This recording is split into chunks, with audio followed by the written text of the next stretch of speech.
నమస్తే, welcome to BCN news. నేను విజయలక్ష్మి. ముందుగా ముఖ్యాంశాలు. గత ప్రభుత్వ హయాంలో భారీ అక్రమాలు జరిగాయన్న మంత్రులు. తిరుమల లడ్డు వ్యవహారంలో దోషులపై చర్యలకు ఉన్నత స్థాయి కమిటీ ఏర్పాటుకు నిర్ణయం. ప్రభుత్వానికి చేతనైతే సిట్ రిపోర్టు తప్పని సుప్రీంకోర్టును ఆశ్రయించి అక్కడ రుజువు చేయాలి. టీటీడీ మాజీ చైర్మన్ భూమన కరుణాకర్ రెడ్డి డిమాండ్. పిఠాపురం పాదగయ క్షేత్రంలో శివరాత్రి ఉత్సవాలకు పటిష్ట ఏర్పాట్లు. అధికారులతో కలిసి ఏర్పాట్లను పరిశీలించిన జిల్లా కలెక్టర్ షణ్మోహన్, ఎస్పీ బిందుమాధవ్. వాడపల్లి వెంకన్న ఆలయంలో ప్రత్యేక పూజలు. మంగళ వాయిద్యాల నడుమ శ్రీ స్వామి అమ్మవార్లకు మేలుకొలుపు సేవ, ఈశ్వరి లక్ష్మీ హోమం. కలియుగ ప్రత్యక్ష దైవం తిరుమల శ్రీ వెంకటేశ్వర స్వామి లడ్డూ ప్రసాదం తయారీలో నెయ్యి కల్తీ వ్యవహారంపై ముఖ్యమంత్రి చంద్రబాబు నేతృత్వంలోని రాష్ట్ర కేబినెట్ తీవ్రంగా స్పందించింది. మంత్రివర్గ సమావేశంలో ఇతర అజెండా అంశాలను పక్కన పెట్టి కేవలం ఈ అంశంపైనే సుమారు 3.5 గంటల పాటు సుదీర్ఘంగా చర్చించింది. సమావేశం అనంతరం మంత్రులు కొలుసు పాదసారథి, పయ్యావుల కేశవ్, నాదెండ్ల మనోహర్, సత్యకుమార్ యాదవ్ మీడియా సమావేశంలో కేబినెట్ చర్చల వివరాలను వెల్లడించారు. ఈ అంశంపై రాజకీయ ప్రయోజనాలు ఆశించడం లేదని, కేవలం భక్తుల మనోభావాలను గౌరవిస్తూ శ్రీవారి క్షేత్ర పవిత్రతను పునరుద్ధరించడమే తమ లక్ష్యమని మంత్రులు స్పష్టం చేశారు. నెయ్యి లేని 20 కోట్ల నేతి లడ్డూలను తయారు చేసి కోట్లాది మంది భక్తులకి పంపిణీ చేసిన మహానుభావులు. హిందూ మత సాంప్రదాయాల మీద, మనోభావాల మీద గౌరవం లేకోకుండా నిబంధనల్ని సడలించి పాపానికి అంకురార్పణం చేసిన పెద్దలు ఒక పర్చేజ్ కమిటీని పక్కదారి పట్టించడం, పక్కన పెట్టేయటం పెద్ద కష్టం కాదని చెప్పేసి ఇప్పుడు అర్థమవుతా ఉంది. ఆ రోజు ప్రత్యేకంగా మీరు చూసినట్లయితే స్పెషల్ ఇన్వైటీస్ కింద 2 సభ్యులను మాత్రమే పిలుచుకొని దీనికి సంబంధించిన రాతకోతలు కానీ అప్రూవల్స్ కానీ ఇవ్వటం జరిగింది. ఆ పర్చేజ్ కమిటీకి సంబంధం లేకోకుండా అని చెప్పేసి నేను చాలా స్పష్టంగా తెలియజేస్తాను. భాస్కర్ రెడ్డి గారు, కరుణాకర్ రెడ్డి గారు, చెవిరెడ్డి భాస్కర్ రెడ్డి గారు ఇంత స్థాయికి దిగజారుతారా? నిన్న వాళ్లే అన్నారు కల్తీ సహజమని ఎక్కడో అన్నారు. ఒకవేళ వాళ్ళ మాట నిజమా కాదా అనేటువంటిది పక్కన పెడితే, శ్రీవారి క్షేత్రంలో ఇంత స్థాయిలో అక్రమాల్ని తెలియక జరిగితే తప్పనొచ్చు, తెలిసి కళ్ల ముందు జరుగుతూ ఉంటే కూడా మౌనంగా ఉన్నారా, అందులో భాగస్వాముల అనేటువంటిది కూడా అనుమానం వస్తే ఖచ్చితంగా భాగస్వాములు అనే రకంగానే మనకున్నటువంటి అన్ని ఆధారాలు తేలుతా ఉన్నాయి. ఇది వెలుగులోకి రావడానికి కారణం గౌరవ ముఖ్యమంత్రి గారు ఎన్డీఏ పక్షాలకు సంబంధించినటువంటి సమావేశంలో అవశేషాలు, జంతు కొవ్వు అవశేషాలు ఉన్నాయి అనేటువంటి ఒక మాటని ప్రస్తావించినప్పుడు దాని మీద సుదీర్ఘంగా చర్చ జరగడం, రాష్ట్ర ప్రభుత్వం రియాక్ట్ అయ్యి సిట్ వేయడం, ఆ తర్వాత సుప్రీంకోర్టు దాంట్లోకి ఇంటర్వ్యూన్ అయిన తర్వాత సిబిఐ నేతృత్వంలో సిట్ వేసింది. సిట్ ఛార్జ్ షీట్ ఫస్ట్ వేసింది, మళ్ళీ సప్లిమెంటరీ ఛార్జ్ షీట్ కూడా వేసింది. ముఖ్యమంత్రి గారు ఏదో క్యాజువల్గానో రాజకీయ కోణంలోనో మాట్లాడలేదు. ఆ రోజు ప్రభుత్వానికి అందుబాటులో ఉన్నటువంటి సమాచారం వచ్చిందని గౌరవ ముఖ్యమంత్రి గారు మాట్లాడారు. పోనీ ఇదేమన్నా మొదటిసారా? గౌరవ ముఖ్యమంత్రి గారు ప్రమాణ స్వీకారం చేసిన వెంటనే వేసిన ఫస్ట్ 2 పోస్టింగ్స్ లో ఒక పోస్టింగు తిరుమల తిరుపతి దేవస్థానం ఎగ్జిక్యూటివ్ ఆఫీసర్ గా శ్యామలరావు గారిని నియమించడం, ప్రక్షాళనని మొదలుపెట్టు అని చెప్పడం. ఆ ప్రక్షాళన ప్రక్రియలో భాగంగా శాంపుల్స్ పోయినప్పుడు ఇందులోకి వెలుగులోకి వచ్చిన అంశాన్ని దాచాలా, ముఖ్యమంత్రిగా ప్రజల ముందు పెట్టాలా? అదే ఆయన చేశారు. గత ప్రభుత్వ హయాంలో CFTRI central food technological research institute కి సేమ్ శాంపిల్స్ అప్పుడున్నటువంటి ఈఓ గారు పంపించడం జరిగింది. అందులో కూడా ఈ బెటాసిస్టోస్టెరాల్ అనేటువంటిది పాజిటివ్ వచ్చింది అని. అంటే దాదాపు ఇప్పుడు టెస్ట్ రిపోర్టుల్లో ఏవైతే అందులో కన్క్లూజన్స్ ఏమి ఇచ్చారనేటువంటిది మనకు తెలియదు. బెటాసిస్టోస్టెరాల్ ఏదైతే ఉందో దాని మీద ఆ రోజు రిపోర్ట్ ఇచ్చింది. 2022లో రిపోర్ట్ ఇస్తే దాన్ని తొక్కిపెట్టి దాన్ని సరిదిద్దేటువంటి చర్యలు తీసుకోకపోగా దాన్ని కొనసాగిస్తూ మరింత విస్తృతపరిచే రకంగా ఆ రోజు ఉన్నటువంటి బోర్డు చైర్మన్ గారు కావచ్చు, కొంతమంది అధికారులు కావచ్చు, అందులో సభ్యులకు పాత్ర ఉంది అనేటువంటిది స్పష్టంగా తేల్చి చెప్పడం జరిగింది. ఎప్పుడైతే NDDB రిపోర్ట్ ఆధారం చేసుకుని జరిగిన వాస్తవాలు మనం కప్పిపుచ్చకుండా నిజాయితీగా ప్రజల్లోకి వెళ్లాలని ముఖ్యమంత్రి గారు భావించారు. ప్రభుత్వం తరఫున మీ అందరం కూడా కూటమిలో భాగంగా 100% ఏకీభవించి శ్రీవారి భక్తుల మనోభావాలు ఏనాడు కూడా దెబ్బతినకూడదు, వీళ్ళు భక్తుల మనోభావాలతో ఆడుకున్నారనే విషయం తీసుకెళ్లాం. ఈ విధంగా వాళ్ళు చేసిన తప్పుల్ని ప్రజల పక్షాన మేము మాట్లాడుతున్నప్పుడు, భక్తుల పక్షాన మేము మాట్లాడుతున్నప్పుడు ఎదురు దాడికి దిగి రాష్ట్రంలో ఏదో విధంగా సమస్యలు సృష్టించడానికి చూస్తున్న ఆ పార్టీ. కాబట్టి ప్రభుత్వం నుంచి గౌరవ ముఖ్యమంత్రి గారు, గౌరవ ఉప ముఖ్యమంత్రి గారు చాలా స్పష్టంగా ఈ అంశం పైన కూలంకుషంగా చర్చించి ఫేజ్ బై ఫేజ్ మనం ప్రజల్లోకి ఎట్టి పరిస్థితుల్లో కూడా వీళ్ళు చేసిన ఈ దుర్మార్గాల్ని ఎక్స్పోజ్ చేయాల్సిన బాధ్యత మన పైన ఉంది. ఎప్పుడైతే రిపోర్ట్ వచ్చిందో 2022లో అది మొట్టమొదటిసారి రిపోర్ట్ వచ్చింది. రిపోర్ట్ వచ్చిన తర్వాత ఏనాడు కూడా వాళ్ళు మరొకసారి ఆ గీ శాంపిల్స్ ని టెస్ట్కి పంపించలేదు. అసలు ఒక చుక్క గీ కూడా లేదా గీలో చుక్క నెయ్యి కూడా లేని ఆ నెయ్యిని వీళ్ళు ఎవరికి పంపిస్తారు శాంపిల్స్కి? ఏనాడు కూడా పంపించలేదు. అదే మన కూటమి ప్రభుత్వం వచ్చిన తర్వాత ఇప్పటి వరకు దాదాపు 12 నుంచి 15 సార్లు ఈ ల్యాబ్ టెస్టింగ్కి పంపించి ఎప్పటికప్పుడు నాణ్యత లోపం లేకుండా ఉండే విధంగా జాగ్రత్తలు తీసుకుంటున్నాం. భక్తులందరికీ కూడా ఏ విధంగా వీళ్ళు మన సెంటిమెంట్స్తో ఆడుకుని ఆ పవిత్రతని కాపాడే విషయంలో ఎంత కాంప్రమైజ్ అయిపోయారో తెలిసే విధంగా మీ అందరం చేస్తున్న ప్రయత్నం. కోర్టులో సప్లిమెంటరీ ఛార్జ్ షీట్ ఇచ్చిందని చెప్పిన తర్వాత వెంటనే మొట్టమొదటిసారిగా స్పందించింది వైసీపీ నాయకత్వం. సప్లిమెంటరీ ఛార్జ్ షీట్ లో విషయాలు మాకైతే తెలియదు కానీ దీంట్లో కల్తీ జరిగింది కానీ జంతు కొవ్వు లేదన్న విధంగా మాట్లాడారు. అంటే కల్తీ జరిగిందన్న విషయాన్ని ఒప్పుకుంటున్నారు. చంద్రబాబు నాయుడు గారు అప్పుడు ఎన్డీడీబీ రిపోర్ట్ ని ఆధారంగా చేసుకుని ఆ రిపోర్ట్ లో ఉన్న అంశాలనే వారు ఆనాడు ప్రస్తావించడం జరిగింది. అయితే మరి ఆ విధంగా ఆనాడు చెప్పిన విధంగా ఇవాళ లేదు, కల్తీ మాత్రమే జరిగిందన్నట్టుగా చెప్పారు. నేను వాళ్ళని అడుగుతున్నది ఏంటంటే, కల్తీని మీరు సమర్థిస్తున్నారా? కోట్లాది మంది భక్తులు ఆరాధించే ప్రత్యక్ష కలియుగ దైవం వెంకటేశ్వర స్వామికి నైవేద్యంగా సమర్పించే లడ్డులో కల్తీ జరిగిందని మీరు సమర్థిస్తున్నారా, అంగీకరిస్తున్నారా? దాన్ని మీ పార్టీ నాయకత్వం సమర్థిస్తున్నదా? సమాధానం చెప్పాల్సింది. మొత్తం సరఫరా చేసిన నెయ్యిలో అసలు నెయ్యే లేదనే విషయం కూడా చెప్పడం జరిగింది. పామలిన్ ఆయిల్ కానీ పామాయిల్ కానీ ఇతరత్ర కెమికల్స్ ని వాడి నెయ్యిని తయారు చేశారని, ఆ వాల్యూ పెంచడం కోసం కెమికల్స్ కూడా వాడినట్టు. అంటే మరి నెయ్యే లేకుండా లడ్డూలు ఎలా తయారు చేశారో కూడా సమాధానం చెప్పాలి.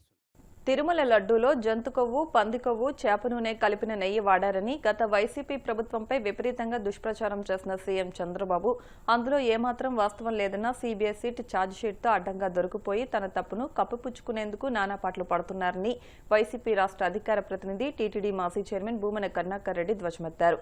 దేశ సర్వోన్నత న్యాయస్థానం నియమించిన సిట్ నెయ్యిలో ఏ కొవ్వు కలవలేదని చెప్పినా మళ్లీ ప్రభుత్వం ప్రత్యేక విచారణ చేయించాలని నిర్ణయించడమే ఇందుకు నిదర్శనమని ఆయన వెల్లడించారు. ప్రభుత్వానికి చేతనైతే సిట్ రిపోర్ట్ తప్పని సుప్రీంకోర్టును ఆశ్రయించి అక్కడ రుజువు చేయాలని సవాల్ చేశారు.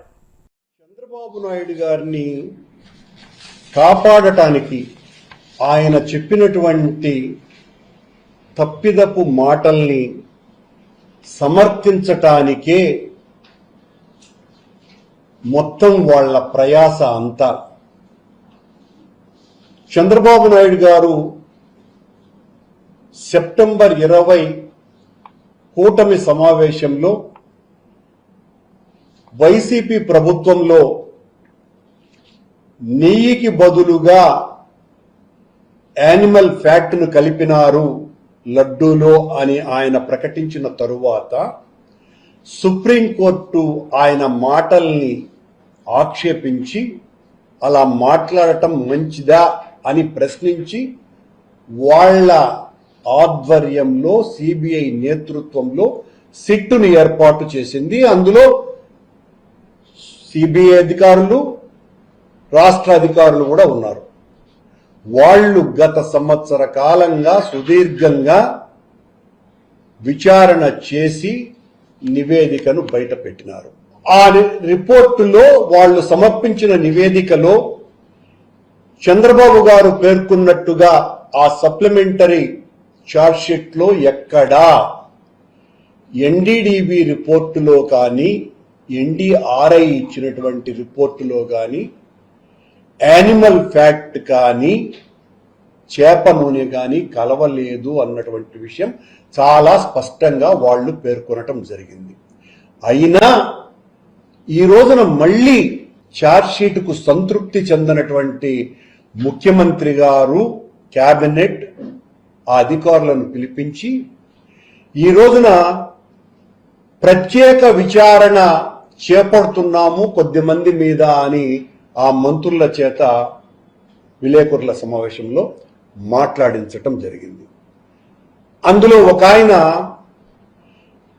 ఈ బోలేబాబా సరే, బోలేబాబాను తెచ్చినటువంటి ఆలీబాబా ఎవరు అనేటువంటి మాట కూడా మాట్లాడారు. ఈ బోలే బాబాను తెచ్చింది చంద్రబాబు గారి ప్రభుత్వం. 2018కి ముందే 18లోనే బోలే బాబా రంగ ప్రవేశం చేసినాడు. చేసి దాదాపు 87,000 టిన్నులకు పైగా ఆయన ఆ కంపెనీ సరఫరా చేసింది. చాలా స్పష్టంగా సిబిఐ నివేదికలో ఉంది. దాన్ని ఈ రోజున వీళ్ళు అది మా హయాంలో సరఫరా చేసినారు అనేటువంటి మాట మాట్లాడుతున్నారు. దీనికి బోలే బాబాకు ముందు పేరైనటువంటి హర్ష్ వర్ష్ డైరీని అనుమతులు ఇచ్చింది చంద్రబాబు గారి ప్రభుత్వమే. బీజేపీ మంత్రి అయినటువంటి సత్యప్రసాద్ గారు బోలే బాబాను తెచ్చినటువంటి ఆలీబాబా ఎవరో మీకు అర్థమై ఉంటుందని అనుకుంటున్నా. నెయ్యిలో కల్తీ కలవలేదా అనేటువంటి మాట మాట్లాడుతున్నారు. ఈ సిట్ విచారణ 2019 నుంచి 24 వరకు వేశారు. ఈ సిట్టు విచారణలో తేలినటువంటి నిందితులైన ప్రీమియర్ డైరీ, ప్రధానమైనటువంటి నిందితుల్లో ఒకరైన ప్రీమియర్ డైరీ 2013 నుంచి 2024 వరకు నెయ్యిని అనేక మార్లు టెండర్లలో పాల్గొని సరఫరా చేసింది. మీకు ఈ రోజున స్వామి మీద నిజంగా భక్తి ఉంటే గత మీ ప్రభుత్వ హయాంలో కూడా సరఫరా అయినటువంటి నెయ్యి మీద మీరు విచారణ చేయించాలి. మరి ఆ రోజు సరఫరా చేసినటువంటి ప్రీమియర్ డైరీ 90% పైగా సరఫరా చేసిన ప్రీమియర్ డైరీ ఈ రోజు కూడా సరఫరా చేసింది అన్న విషయాన్ని మీకు గుర్తు చేస్తున్నా. మీరన్నారు ఆ సమావేశంలో మాకు భగవంతుడి మీద భక్తి తప్ప మరేమీ లేదు అని. మేము కూడా ఆ భక్తితోనే మిమ్మల్ని ప్రశ్నిస్తున్నాం. మీరు టీటీడీని టీడీపీకి రాజకీయ పావుగా వాడుకుంటున్నారు అన్నటువంటి బాధ. దక్షిణ కాశీగా విరాజిల్లుతున్న పిఠాపురం పాదగయ క్షేత్రంలో మహాశివరాత్రి ఉత్సవాలకు పటిష్ట ఏర్పాట్లు చేయాలని కాకినాడ జిల్లా కలెక్టర్ షణ్మోహన్ అధికారులను ఆదేశించారు. సామాన్య భక్తుల దర్శనాలకు అత్యధిక ప్రాధాన్యం ఇవ్వనున్నట్లు తెలిపారు. పాదగయలో ఈ నెల 13 నుంచి 18 వరకు జరిగే రాజరాజేశ్వరి సమేత ఉమా కుక్కుటేశ్వర స్వామి కళ్యాణోత్సవాలు, మహాశివరాత్రి ఉత్సవాలకు సంబంధించి ఇప్పటి వరకు చేయాల్సిన ఏర్పాట్లపై ఆయన ఎస్పీ బిందుమాధవ్ వివిధ శాఖల జిల్లా అధికారులతో కలిసి పరిశీలించారు. కాలినడకన పాదగయ పరిసరాలు పరిశీలించి అక్కడ చేసిన ఏర్పాట్లపై ఆరా తీశారు.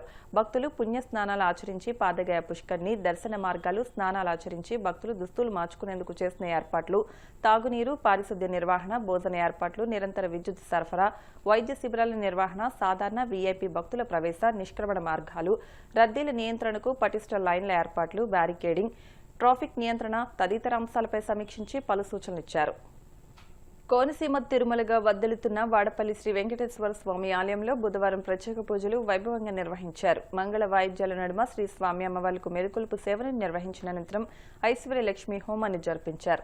అర్చకులు శ్రీ స్వామి అమ్మవార్ల వసంత మండపంలో అష్టోత్తర పూజలను నిర్వహించగా ప్రత్యేక అలంకరణలో ఉన్న స్వామిని దర్శించుకుని భక్తులు తరించిపోయారు.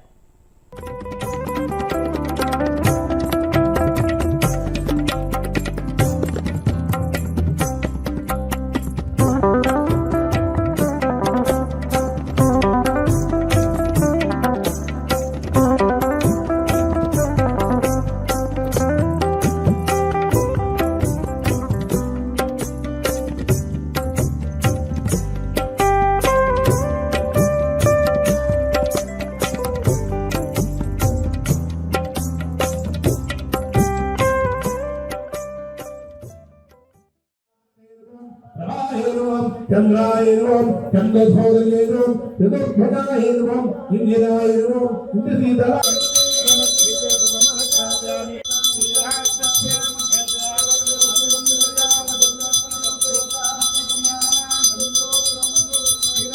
వసుధనేహం దిక్మానం వామనేహం శ్రీధానుడి ఘటాను ప్రామహం దామోదరాహం ఘట వేంకటరమణ గోవింద గోవింద వేంకటరమణ గోవింద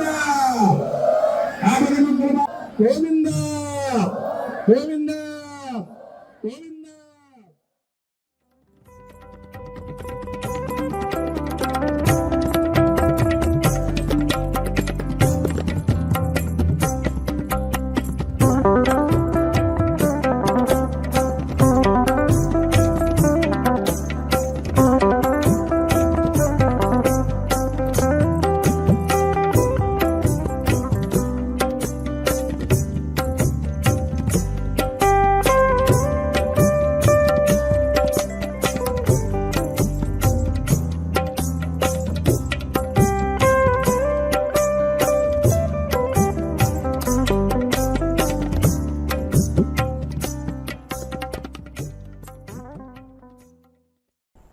కాసేపు ప్రకటనలు.